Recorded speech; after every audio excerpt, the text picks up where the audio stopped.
Great to meet you, man. It's been a lifetime of ambition of mine. You guys made me start music, you know. Yeah. And so when did the love of music come into your life?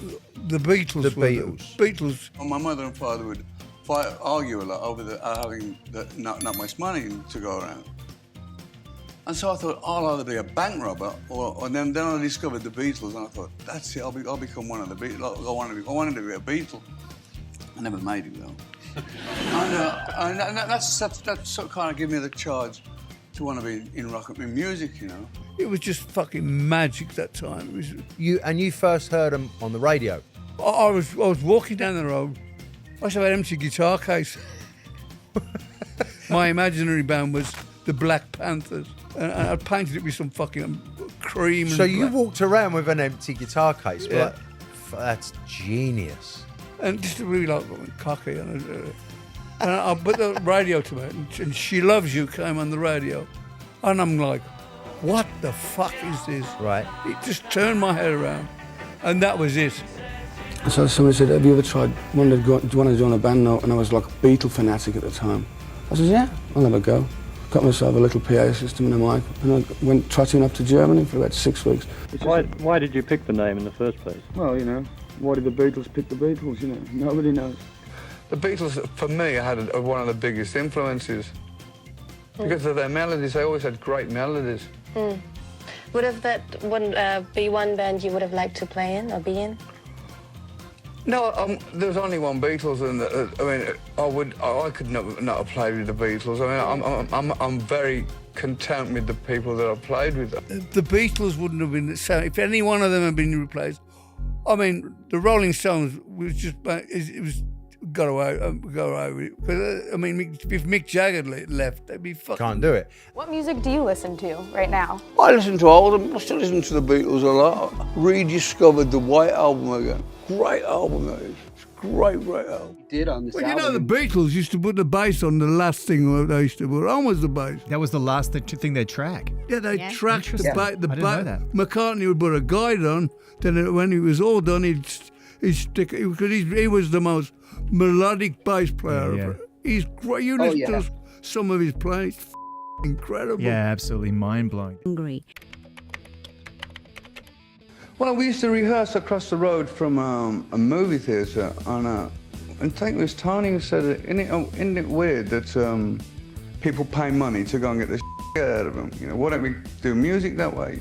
Purely because the rehearsal place where we were rehearsing was across the road from a movie house.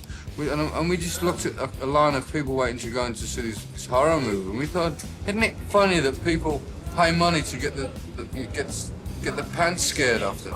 And we just thought, why don't we try and do that, put that kind of a theme to music? And it just developed from there, really. You know, cause you've got to remember at the time, it was flower power, and if you go to San Francisco, now we're living in the Aston, Birmingham, smug shit and whatever goes on, you know. And San Francisco was like going to Mars, you know, so it wasn't that way for us, and so we thought we'd start playing horror music. Tony Iommi is a very, to me, has a very powerful aura. He has a very powerful demeanor with him. He's a very powerful man in a lot on the surface, but He used to intimidate the shit out of me. Is that, do you think, what was it the root of the distrust that went on, was the fact that you felt intimidated by him? Well, I mean, I just felt like this. I thought they were the musicians and I was the singer. Right. And I didn't have that much to say what went down, you know. I would always feel less than, because he could play. He would come out with these incredible riffs. I mean, he was always kind of like the undesignated leader of the band, and so I would kind of lean on him as being like the father image of the band. And when anything went wrong, I would kind of let him sort it out, which was wrong of me, I suppose. It was all left on Tony Iommi's shoulders to do it all, you know. But it was kind of like ego, drugs, alcohol, and women were the biggest. I should say alcohol and drugs were the two main ones. Do you think people who like a wild lifestyle are attracted to rock and roll, or do you think rock and roll turns people wild? I think I was wild before I ever met rock and roll. I think it was just Ozzy Osbourne nutter, you know. We came to America and we thought like drugs and all that was just a part of the gig, you know. You know, you just get stoned and you just get up and that make your gig and all that. And what happened with Black Sabbath? We all ended up junkies and alcoholics and everything. Like the drummer ended up in a rehabilitation centre. I did. I mean, I should be dead. We all should be f***ing dead to what we were with the shit that we were f***ing abusing motherfuckers, man. We used to rape and pillage everywhere we went. We were f***ing nuts. I was stoned all the time, and so I didn't really appreciate what was going on around me. And I was into the sex, drugs, and the rock and roll was paying for my sex and the drugs. In the end, disaster happens. It's inevitable to happen, disaster, because it's like drugs. They were okay at the time, but we outgrew them, you know.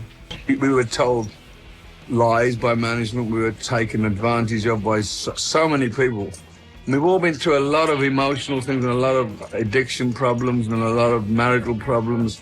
In them days, I wasn't that wealthy from the music game. Right. Because the manager and the lawyers were taking it all off us. Yeah. I mean, the lawyers get the check before you do, and they put the bill in. So if you got a check for 20 grand, you get maybe fucking 3 grand out of it. Management we had never let us realise how big we were, you know. I mean, we always used to think we were lower than Zeppelin. We were lower than, you know, we were always we used to share rooms, for Christ's sake, for many years until we demanded our own rooms on the road. But at the end of the day, we'd been ripped off by the manager, then we tried to manage ourselves. A lot of ups and downs together. We'd been ripped off by managers, we'd been screwed, and we were just like a bunch of kids drunk all the time, you know.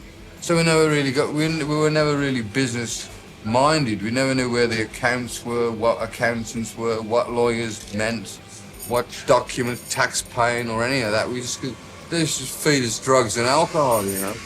And I always remember one day I came out of Heathrow Airport and one of the road crew gets in a Lamborghini and my wife picks me up in a Volkswagen, and I suddenly scratched my head and I thought, there's something wrong here, you know.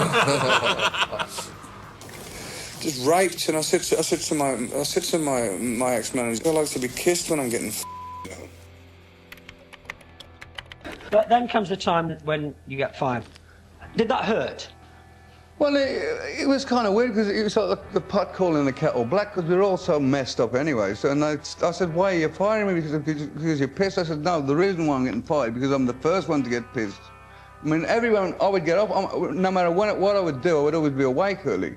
So I would start drinking and getting stoned earlier than them. They wouldn't get up till 2 o'clock. So at that point, when they fired you, did you think, well, that's it for Black Sabbath? No. For Black Sabbath. I was in like staying on West now, at the Le Parc Hotel. I know it. It was a very sad period. I remember leaving there. I locked myself in a hotel room for three months, just getting smashed out of my brains every day, you know. I'm gonna have the party of my life till I've done it. Go back home. So I'm in there one day, and Sharon knocks the door and she goes, "If you clean your act up, I want a manager." When she said that to me, I was like, "You want to manage me? What the fuck are you saying, mate?" She's got me together. But she changed everything for you. She saved my life. But it was time anyway. It was time for a change. I'd had an idea of doing a solo project all along the line, and it was kind of we'd outrun our course, you know, for that time, and it was the best thing that had happened actually. My separation from Sabbath, I thought it was all over for me. I thought, you know, I was probably end up back in a factory in Birmingham. But at the time, I was like, it's over. I'm back on the dole. You know, get my burgling suit out again. You know. Also, do you still talk to any of the guys from Sabbath at all? To be perfectly honest, I'm so busy myself that I don't really have the time to, because they're always one side of the world and I'm always the other. I'm so busy with my own project that I don't have time, you know. Why did Ward leave the band, you know? I really don't know. I haven't spoken to him since the day I left. I speak to Tony very little, and even less to Bill, so I think Bill is as crazy, worse than me, Billy. But yeah. Ozzy always says that leaving a band is like a divorce. It's and it just is. like getting divorced. Oh, you know, 'Cause exactly. At first you're angry, you get really angry. You only know what you've missed when it's gone. You know, it's like the breakup that we had was just like a divorce. I mean, I said loads of bad things about those guys, and they said loads of bad things about me. I mean, yeah, I ain't gonna praise me. I ain't gonna praise them because we didn't leave it. We didn't separate in a happy mode, shall we say. We didn't go, well, see you later, guys. You know. I mean, since leaving Sabbath, that my life has just bettered and bettered and bettered. You know, it's just gone from better to better. But people still think of you in a Black Sabbath context. You know, we get a lot of people. It's a natural thing for people to think that, because after all, I was with them for 11 years, and I was the voice behind Black Sabbath for so many years, and I was, I suppose, an integral part of the band's sound. It was like me versus them, and them versus me. Still, it was still the kind of animosity was still live and kicking. You know, I thought I could outdo them, they thought I could outdo me. So a lot of people say, oh, this sounds like a better version of Black Sabbath or a different version of Black Sabbath. Of course they're going to say that because I was the voice, you know. Well, what is the difference, though, for you, musically? What's the difference? Free. I mean, Black Sabbath is like a prison sentence to me. I mean, Blizzard of Oz and Diary of a Madman, and all they were ideas that I'd had, which I couldn't musically put across to Black Sabbath, because they wouldn't never give me the time of day to try and explain myself. Whereas Randy Rhoads came along and he was patient, and we spent hours and hours and we worked them out. And how did you rate Sabbath when Gillan was in the band? I never saw them. I never heard anything from them. And the day I left Sabbath, I've never picked up a record since I've left. Really? Because it's just we didn't leave on very friendly terms at the beginning, but you know, it's a lot of water going under the bridge since then. So. I'm a very loyal guy in the respect that I stick by my commitments, but I went through hell in a day with that band, and to break my ties off that band was the best day of my life, because not because I don't like them, it's because I had to do it. It's like I had gangrene of the leg and I had to amputate it, you know, and I've done it now, and I feel like a new man. I feel great. The response of the album's great. I mean, the tour we're doing is great. I found out what fun's about, you know. I forgot how to smile without having a beer, you know. Right. The thing about Black Sabbath, who knows? I mean, when I went to see Deep Purple, and I was kind of disappointed in the respect that I remember Deep Purple when they were fabulous and they get everybody going. And it didn't have the same thing. It's like when you go on a holiday and you have a great time and you think, oh, we'll go back there in 4 years' time, and you think, what's happened to it, you know? That's the feeling I got when I saw them. It was the best job I ever got fired from, because they had a challenge. I mean, whatever I've said about Tony Iommi in the past was a lot of anger and a lot of bitterness on both parts. But I've got to be truthful to you. He's one of the greatest all-time riff merchants. I mean, he came up with some classic heavy metal riffs. Oh, I was very kind of pissed off and bitter, and there was war when I went, and there was a lot of things said. But that's all in the way. It's all bullshit. It's, you know, I'm mature to it. You know, I've come through a lot, and I guess the guys as well. I mean, I suppose to a certain extent, I believe in destiny, and that's about what I can honestly say, that I'm glad back with the guys and friendly. If we never do anything more than this, we're friends and we can pick up the phone and say how you doing, which is the best, more valuable to me than any music. That we're back to being friends again. Talk a little bit about your relationship with Randy Rhoads. You know, you guys met through an audition, essentially. No, I was working, I had a guy helping me out called Dana Strummy. He was my original choice for a bass player, but it didn't work out. He says, I'd auditioned him, and I was drinking heavily. I was just out of it all the time. And this Dana comes in and he goes, I got this one guitar player, you've got us. I said, you know, Dana, for the guitar players, and I just want to go home. I'm sitting on a chair, eating a pizza or something, I remember.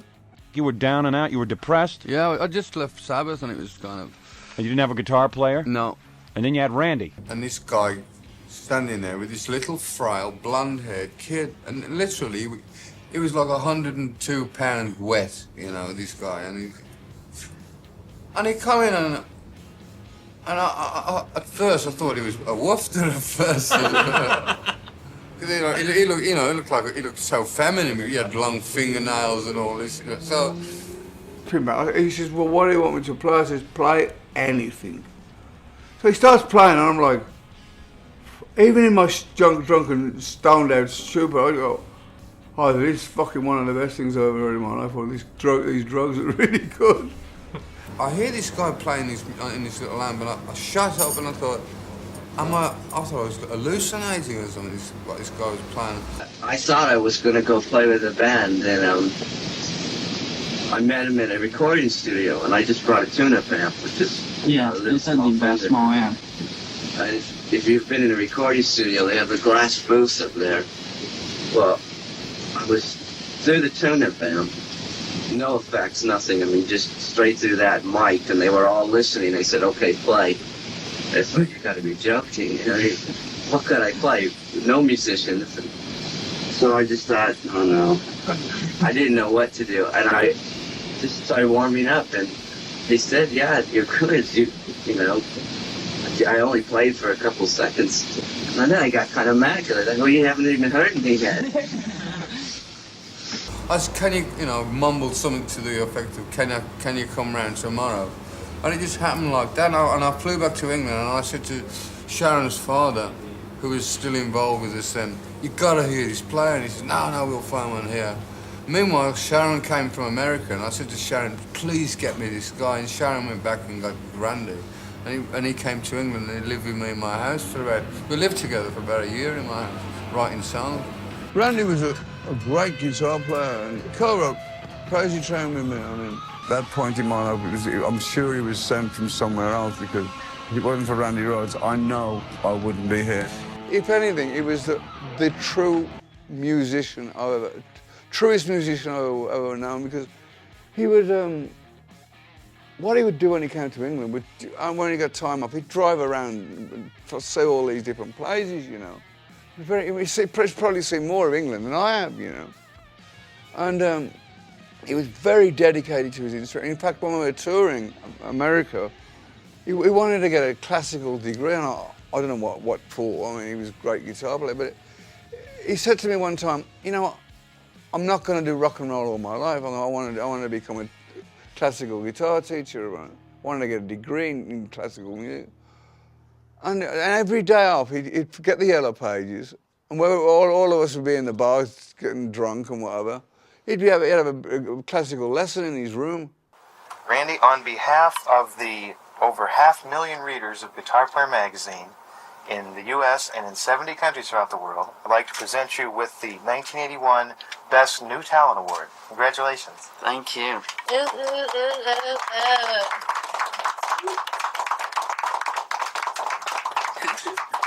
Give him a kiss, Ozzy. I've got a lot of work to do, and makes you realize there's a lot of responsibility. And this tour, I want to really get myself together and work harder, you know. It's really funny that a funny feeling came to. I always remember feeling that when I very first met him. I thought, well, this guy's ain't gonna be around for a long time. You know, I don't know what made me think that or anything.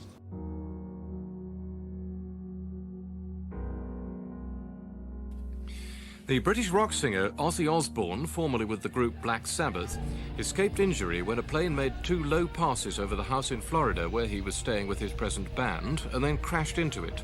But the group's lead guitarist and makeup artist were killed. Keith Hindle reports. The private plane buzzed the house in Leesburg, Florida, where the group was staying. On the 3rd pass, the pilot clipped their tour bus, parked outside, and plowed into the house, killing the group's lead guitarist, Randy Rhoads, and the makeup artist, Rachel Youngblood. He also killed himself. Ozzy Osbourne was sitting in the bus at the time, but somehow survived unhurt. All the other members of the group also escaped, even though petrol from the wrecked plane started a fierce fire and gutted the house. Yeah, it was a strange accident what happened to him. What happened? The bus was driving... The driver of the bus also had a pilot's license, and we had to stop off at the bus depot to get something for the bus. I think it was a jack or something. Right. And it took Randy up to take an aerial shot of the bus, a photograph, and I suppose he was tired from the drive, and he smacked the plane into the bus and blew up into a house. Wow. The plane blew up. Yeah, it hit a house. It hit a house. Whoa, man. It was a bummer, man. I can imagine. Most people don't know much about him because he was only with me for about 3 or 4 years before he got killed, you know. It's all very strange. I'm happy you're here. I know that recently there's been a professional and a personal tragedy in your life. Yeah. And quite honestly, I'm surprised that you went ahead with your commitment to be here, and I appreciate that. And I know you wanted to take a minute here to explain. All I can say is, in the last week, guys, people out there, I've lost 2 of the greatest people in my life. But it ain't gonna stop me because I'm for rock and roll, and rock and roll is for the people. And I love people, and that's what I'm about.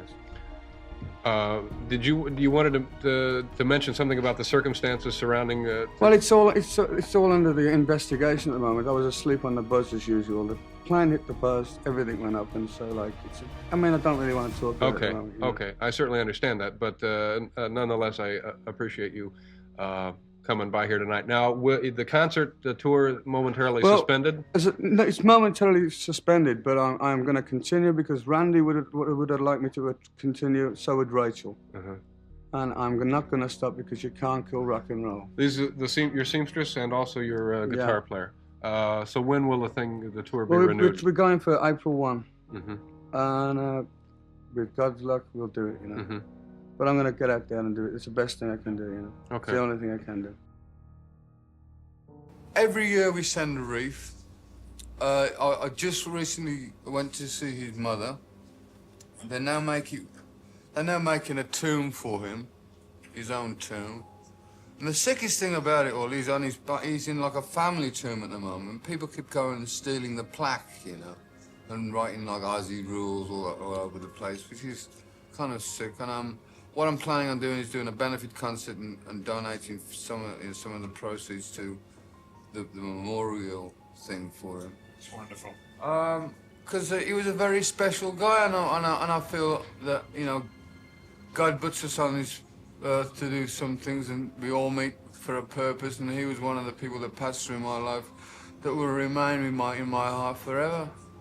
I think about him a lot still. I often think where he would be in the picture if he was still around. He was just a great guy.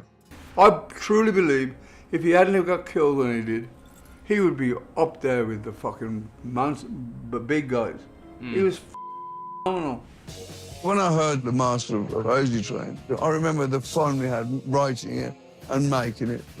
And Randy Rhoads was a big part of my life, and he still is to a certain degree. I always think of him a lot.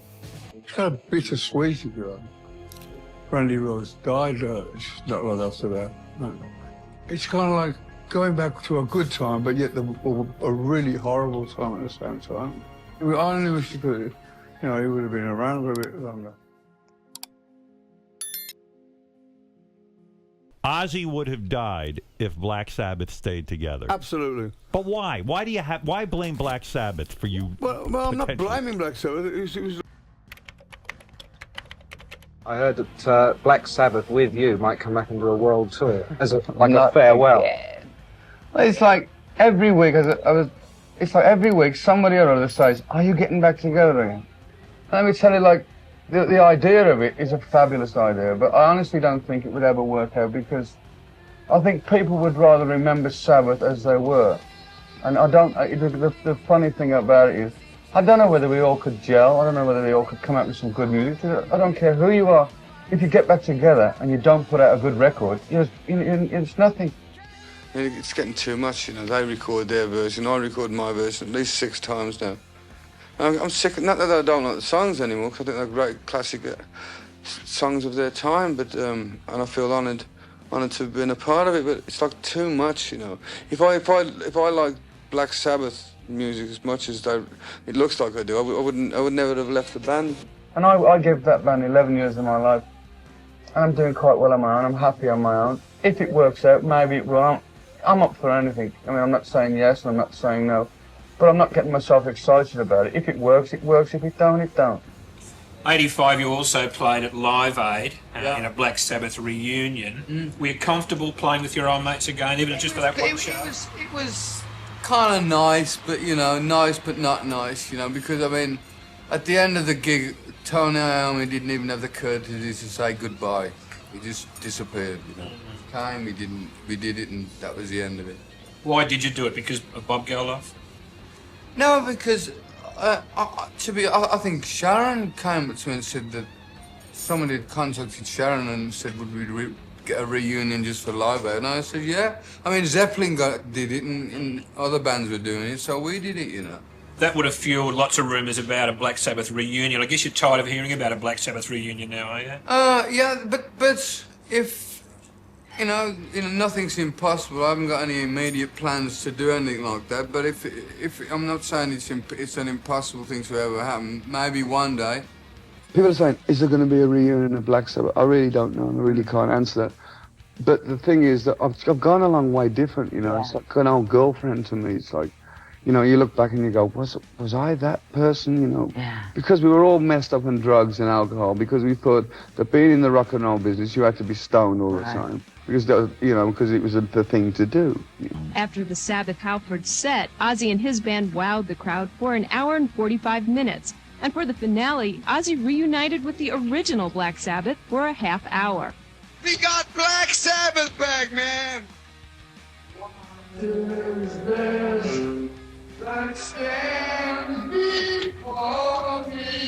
When we walked on the stage, the audience was just like, ah. And days after the concert, Ozzy and Sabbath members took a trip down to Sunset Boulevard, where they cemented their brief reunion. On the Hollywood Rock Walk, Osbourne, Tony Iommi, Geezer Butler and Bill Ward pressed their hands and signatures into wet cement. And everybody's changed so much, you know. Before we were all this lunatic, drunken, drug addict wrecks, but it's like, now we're just learning we're not drug addict wrecks anymore. You thought you'd been done with Black Sabbath. Yeah. Then 97 comes along, and suddenly Black Sabbath reform. No, it didn't reform. It was you did the gig? The fans wanted to see, because it kind of took on its own fucking... That's what I was going to ask you about. Did you realise... See, here's what really happened, Ozzy. Black Sabbath finished, and then over the decades that Ozzy Osbourne became a massive star, the legend of Black Sabbath grew. I mean, ever since the day we separated, there's been people constantly writing fan letters and on the road and saying, will we ever get to see Sabbath? You know, we never got to see the original Sabbath thing. I mean, Black Sabbath, I mean, it kind of took on its own steam. Yeah.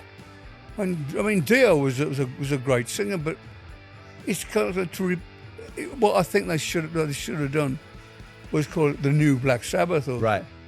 You know, I think if something's meant to happen, it's meant to happen at the right time, and it appears to be, it seems to be the right time right now. It's, I just did the Ozfest with Sabbath, with Tony and Geezer, wasn't entirely Black Sabbath. Bill Ward wasn't there, but when we play the NEC on the 4th and the 5th of December, I'm keeping my fingers crossed that Bill Ward will be there. It'll be great. I'm going to actually interview Paul McCartney next. Oh, good. Which I am very excited about. I've never met Paul McCartney. I've been in his presence, but I've never actually spoken to him. I know you're a huge Beatle fan. I mean, everything that the guy's ever done, he's been incredible, and the guy's a genius. One of the greatest moments of my life was when I met Paul McCartney.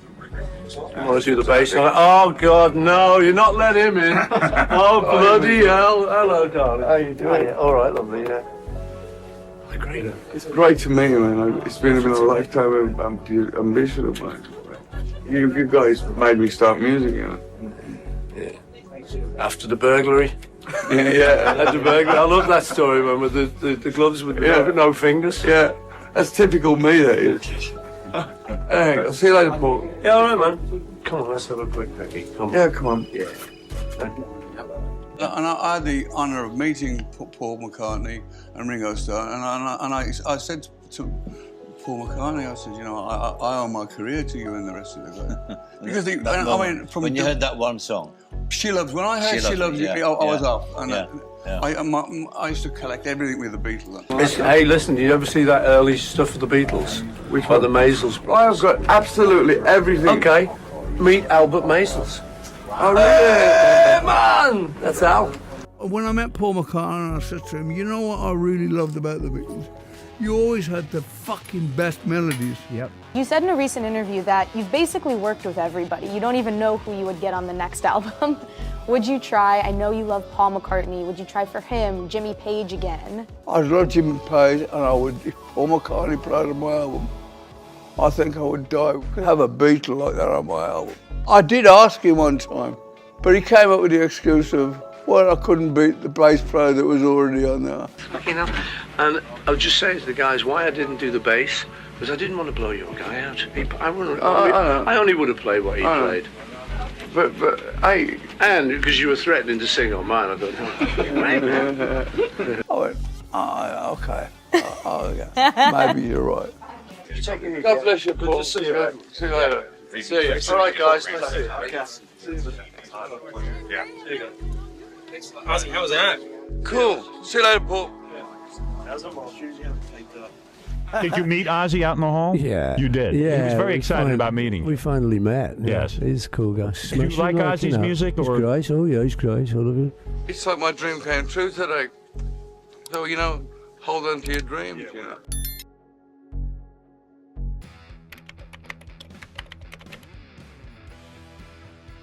Black Sabbath could get back together again? I mean, to me, it's more compelling than Led Zeppelin. I'm open for it, but I never say no anymore, because when I go, no, never again, next week, you go, what did you wasn't going to do that, and I'm on the road again, you know. Yeah. I'm just happy that we're all talking. So you do the thing in '97, and then that goes away, and you carry on being Ozzy Osbourne. How does the conversation first start when it's, would you like to do another Black Sabbath record? People have been asking me why now, the reunion. I suppose God wanted it to be. I don't know. We tried on numerous occasions, and it always ended up in dismal failure and whatever. But I'm a true believer in fate. The only criticism I have about the album. We're talking about 13 now, right? Yeah. Okay. The only criticism I have is, not criticism, the thing that I found hard to do, none of us had that much input. Right. So it was kind of like going straight back to the beginning when we had Roger Band and we didn't know about double tracking on that. Right. That's it. Because everything's so different now, the way you make a record. If you have a producer, you don't produce it yourself. Right. Because Tony would basically produce all the albums after a certain time. He must have had to swallow his pride and all that. If I don't like a certain sound, I'll say I don't like that sound. But you couldn't say that to them. Could you say it to them now? Off. Could you say it to them? Could you say it to them when you were touring Reunion? No. It was just. That's when I said. It was like reverting back. Yeah. You know, there was a time when Tony went off at me about, because I do paranoid, see your hands and get the crowd going. But it was just it was like you have a relationship and you go back to it it's like you're just taking up, starting the same again. Yeah, picking up where you left off. Yeah. It wasn't really Black Sabbath because Bill wasn't there. I mean, if you had Ginger Baker playing with the Beatles, it would be the Beatles. No, agreed. How many bands, Ozzy, do we know that have been together so long and they're still great pals? Yeah. I can't think of one. Very few. Yeah. I mean, look at Zeppelin. Yeah. Look at ALP. They used to fucking travel separately. Yeah. Stay in separate hotels. Yeah, but so many bands. It's really tough. And it is tough. Yeah. It is, because everybody does have an ego. And that's the greatest thing about this reunion, because I've been able to bury that hatchet. And they deserved it. When I left Sabbath, I did okay, I did good. Yeah, so coming back to Sabbath, I would have thought that you would have come back and just enjoyed it for what it was. You know what I mean? Because you had this whole other life. I was a singer with Black Sabbath. It was my own band now. So if somebody got up my nose, I just get rid of them. Yeah. Is it true that time heals all wounds? I guess so. I ain't got no brother. I ain't angry with anybody today. I was very kind of pissed off and bitter, and there was war when I went, and there was a lot of things said, but that's all in the way. It's all bullshit. You know, I'm mature to it. The tours is like stepping back for me. It was the same old thing, you know, and I thought, the dynamic, the way I felt. Yeah. Tony would say, "It's not an Ozzy show. It's, you know, it's not your band," and it was a lot of unsettlement. I didn't enjoy it, you know. Yeah.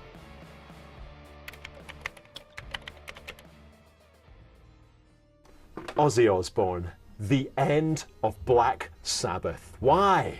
Oh, well, you know, it's run its course, really. I mean, I spend most of my time in America now, and Tony, you know, it just felt right, you know. I mean, it just felt right.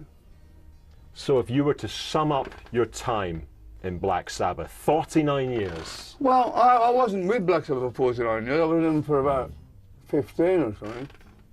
But Black Sabbath created me, and I created.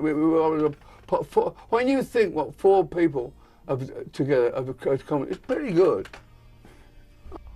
Do you promise us you're not going to get back together for the 50th anniversary? This is it. This is definitely it.